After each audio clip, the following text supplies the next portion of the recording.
ঝিনাইদহ উজির আলী কেন্দ্রীয় ঈদগাহ ময়দানে ঈদ উল আজহার প্রধান জামাত অনুষ্ঠিত। সুলতান আল এনামের ভিডিওচিত্রে দেখুন বিস্তারিত। ঝিনাইদহে উজির আলী কেন্দ্রীয় ঈদগাহ ময়দানে ঈদ উল আজহার ১০৭তম প্রধান জামাত অনুষ্ঠিত হয়েছে। আজ সকাল ৭টায় এ জামাত অনুষ্ঠিত হয়। নামাজে ইমামতি করেন ঝিনাইদহ কেন্দ্রীয় মসজিদের খতিব মোহাম্মদ সাইদুর রহমান। ঈদের জামাতে শরিক হন কমপক্ষে ১৫,০০০ ধর্মপ্রাণ মুসল্লিরা। এদিকে বিশৃঙ্খলা এড়াতে ছিল পুলিশের কড়া নজরদারি।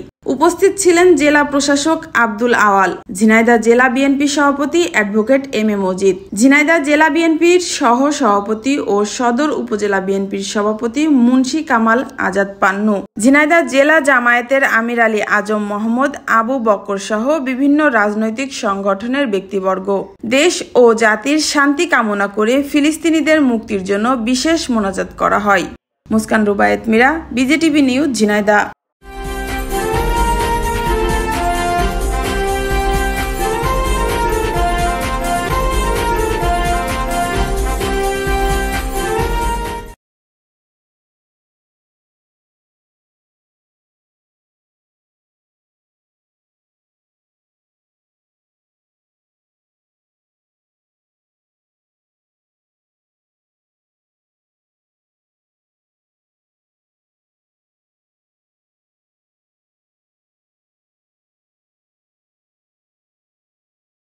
মুস্কান রুবায়েত মীরা, সবুজ বাংলা টিভি, ঝিনাইদহ।